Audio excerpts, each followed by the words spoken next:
यार आप देख रहे हैं हंस भारत टीवी और मैं हूं आपके साथ अमित कुमार। अभी हम आए हुए हैं लखरानी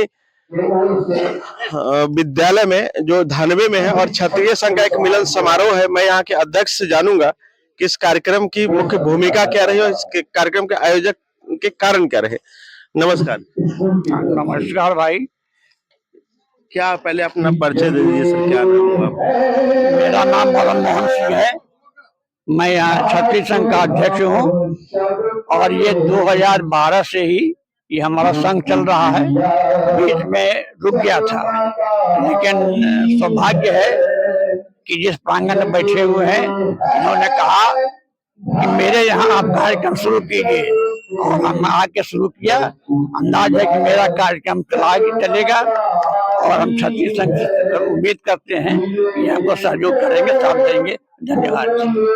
क्षत्रिय समाज को लेकर एक कार्यक्रम का उद्देश्य क्या और समाज को आप क्या संदेश देना चाहते हैं? संदेश देना चाहते हैं कि हमारा क्षत्रिय आज बहुत पीछे जा चुका है। सब जाति के लोग बढ़ रहे हैं लेकिन क्षत्रिय आज पीछे जा रहा है। इस क्षत्रिय को मैं आगे करने के लिए ये कार्यक्रम को शुरू किया है। आज के नौजवान युवा को क्या संदेश देंगे आप? युवा को देना चाहेंगे तुम संगठित हो और अपने संघ को चलाओ। के कारण एकजुट करने के लिए हम लोग कटिबद्ध हैं, इसीलिए सबको बुलाए हैं और मिलन समारोह कर रहे हैं हम लोग। इसके जरिए हम एकता को बढ़ाना चाहते हैं। एकता को बढ़ाने के लिए हम लोग मिलन समारोह किए हैं क्षत्रिय समाज का। मेरा ये कहना था कि जो लोग आज इलाज से वंचित रह रहे हैं, हमारे समाज के लोग किसी आर्थिक दृष्टिकोण से, तो वो अगर हमारे समक्ष आते हैं इलाज के लिए तो अपने समाज के एक सामाजिक दायित्व को निर्वाह करते हुए मैं उनको अपने जो परामर्श शुल्क है उसमें आधी रकम की छूट देने की घोषणा करता हूँ। उससे कम से कम उन पर जो आर्थिक दबाव पड़ता है वो कुछ कम हो जाएगा। और जो बड़ा इलाज होता है उसमें भी जहाँ तक अगर रियायत हो सकता है, जैसे मैं हड्डी का चिकित्सक हूँ तो हड्डी के इलाज में काफ़ी खर्च होता है, बहुत सारे सामान लगते हैं, बहुत सारा बड़ा बड़ा ऑपरेशन होता है, लाखों का खर्च होता है, लोगों को बाहर जाना पड़ता है। लेकिन अगर मैं यहाँ पर जब तक हूँ तो मैं अपने तरफ से जहाँ तक जो रियायत हो सकता है वो मैं अपने तरफ से करने के लिए तैयार रहूँगा। आपने एक रेफरेंस की बात की तो रेफरेंस में यही रहेगा कि जो हमारे क्षत्रिय समाज के अभिभावक हैं, जो आज मंचासीन पर लोग रहे हैं, जो इसके कोषाध्यक्ष हैं, अध्यक्ष हैं, उपाध्यक्ष हैं और भी जो सम्मानित हमारे वरिष्ठ अभिभावक हैं, अगर वो कोई भी हमको रिकमेंड कर देते हैं तो हम उनको, ऐसे भी अगर आप खुद भी अपना स्वतः हमको परिचय देंगे आकर के तो हमारे तरफ से पूरी तरह से जहां तक सहयोग हो सकता है मैं करूंगा। आप आज के युवा को क्या संदेश देना चाहते हैं? आज के युवा जो है एक अलग दौड़ में लगे हुए हैं पैसा कमाने के, ठीक है, तो सामाजिक दृष्टिकोण से लोग बहुत पीछे हो रहे हैं और सब में भागा भागी हो गया है। हर वक्त हर चीज में बहुत आगे निकलना है, पैसा कमाना है। तो कम से कम समाज में रह करके जो मूलभूत सुविधा है वो हर किसी को कैसे उपलब्ध करा सके उसके ऊपर सोचना चाहिए लोगों को, और सिर्फ अपने स्वार्थ के ऊपर ना रह करके दूसरों की सेवा और दूसरों का भी कैसे हम उत्थान कर सके उसके बारे में जरूर सोचना चाहिए। हर एक जिला में जो हमारा क्षत्रिय संगठन है वो और सशक्त हो और इस तरह का जो हमारा मिलन समारोह है इसको और बढ़ावा मिले और हम लोग जो इसमें जो लोग ज्यादा सामर्थ्यवान हैं वो आर्थिक सहयोग करके हम इसके लिए कुछ ना कुछ आगे रास्ता निकालें। जैसे एक छात्रावास बनाएं और अपने जो गरीब आर्थिक रूप से कमजोर जो क्षत्रिय लोग हैं उनको रहने की सुविधा, उनको शिक्षा की सुविधा, अपने सामाजिक स्तर से जहां कन कन जोड़ करके हम आगे बढ़ें तब धीरे धीरे करके बड़ी इमारत बनेगी और जल्द ही उसका और आगे ज्यादा उत्थान होगा, विकास होगा। आखिरी सवाल और सबसे महत्वपूर्ण सवाल, आज के जो क्षत्रिय समाज के युवा है वो नशाखोरी के शिकार हो रहे हैं, इसके लिए और डॉक्टर के रूप में क्या परामर्श उनको देना चाहेंगे? ये क्षत्रिय समाज के ही नहीं, हर एक समाज के हो रहे हैं।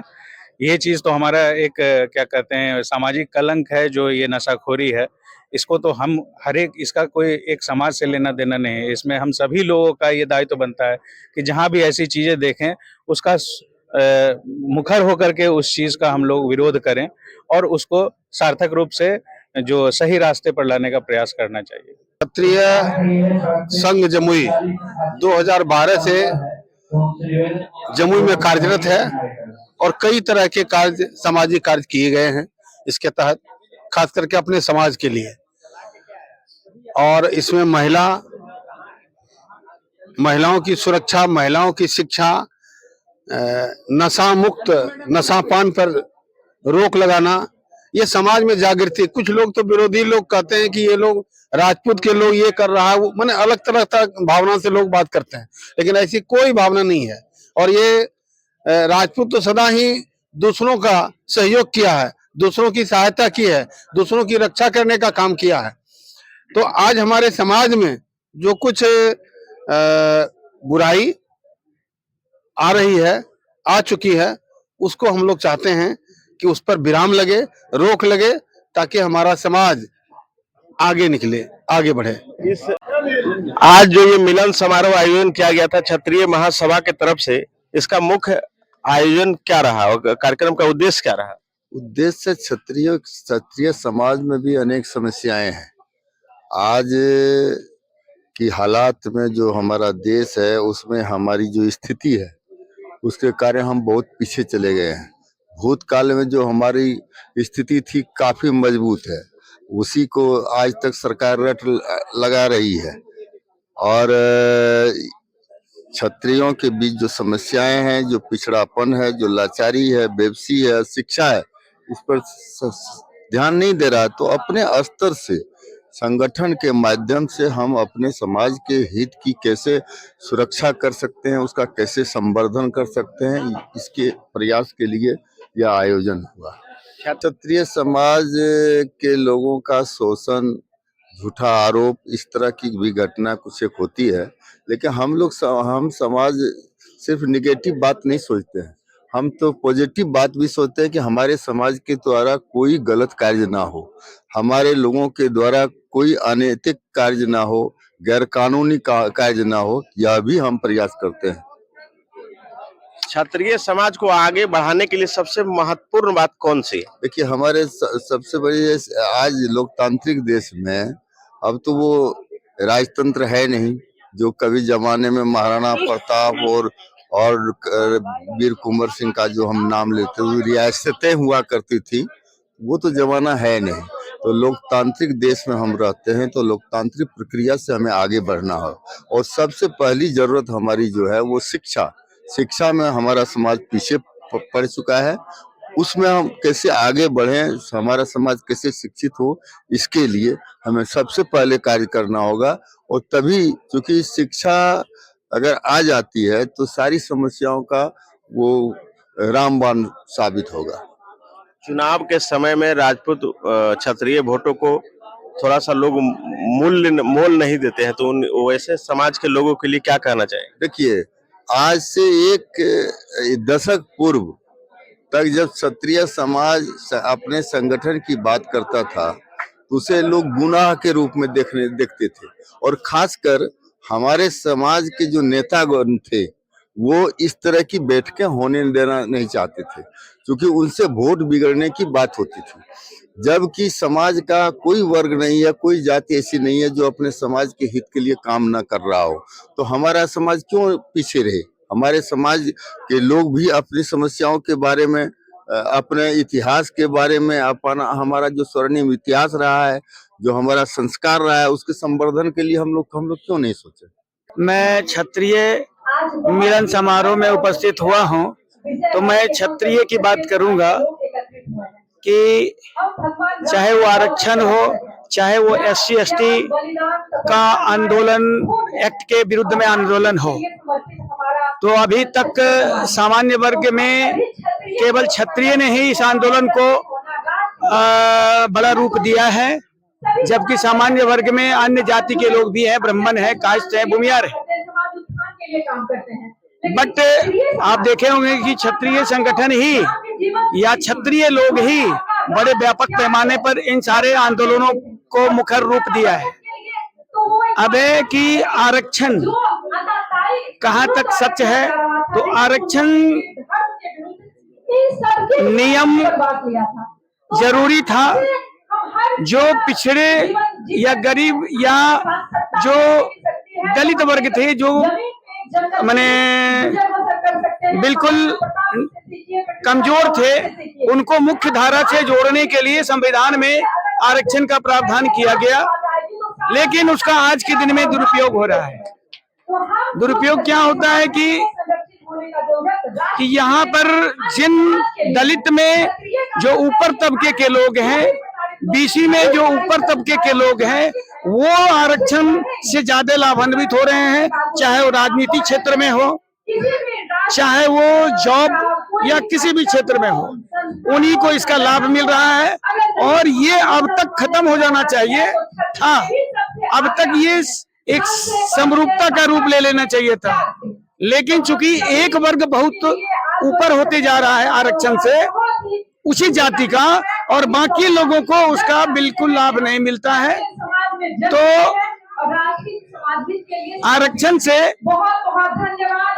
हमारा जो अपना अनुभव है कि आरक्षण मिलना जरूरी है, लेकिन वैसे लोगों को मिलना चाहिए जिसको इसकी आवश्यकता है। अब स्नेह क्षेत्रीय शिक्षा, प्रशासनिक क्षेत्र, शैक्षणिक क्षेत्र, चिकित्सीय क्षेत्र, राजनीति क्षेत्र, सभी क्षेत्र में और व्यवसाय, ये सारे क्षेत्र में धीरे धीरे आगे बढ़ रहे हैं। और हम कहेंगे कि आप अब जमाना तलवार का नहीं रहा है, आपको राजनीतिक रूप से, सामाजिक रूप से, सांस्कृतिक रूप से, धार्मिक रूप से, सभी रूप में आपको सशक्त होना पड़ेगा। और आप आपस में एकता बना करके,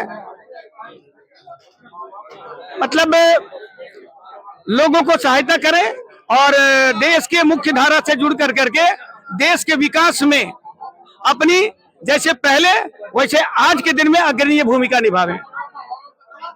शक्ति की उत्थान की बात जो क्षत्रिय समाज में बोले हैं, तो सबसे पहले जो समाज हित के लिए ये होना चाहिए कि आपसी द्वेष राजपूत समाज में सबसे ज्यादा है, उसको सबसे बैठ के पहले क्षत्रिय समाज को उस पर अमल करना चाहिए।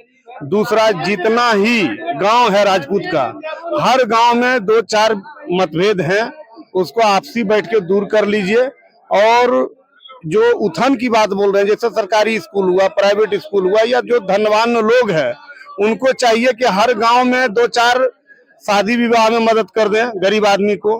गरीब जो पढ़ने वाला स्कॉलर होता है राजपूत समाज में, स्कॉलर उत्थान के लिए उसको पढ़ने में अपना सौभाग्य करें, पैसा मदद करें।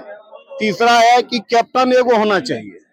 और यहाँ हमारे समाज का सबसे बड़ा दोष ये है कि हर आदमी कैप्टन ही बनना चाहता है, और आज बीजेपी के लिए, राजद के लिए, जदयू के लिए झंडा उठा के चल देगा, लेकिन अपने समाज के लिए झंडा उठा के चलने के लिए वो कल्लू जी ऐसा ही आदमी चल सकते हैं, या संतोष राणा ऐसा आदमी चल सकते हैं। ऐसे चेहरा चमकाने वाले हमारे युवा में भी बहुत अध्यक्ष बने हुए हैं, जिससे हमें कोई फर्क नहीं पड़ रहा है और काम दिख ही नहीं रहा है, सिर्फ अपना चेहरा चमका रहे हैं। उत्थान की बात तो यही है।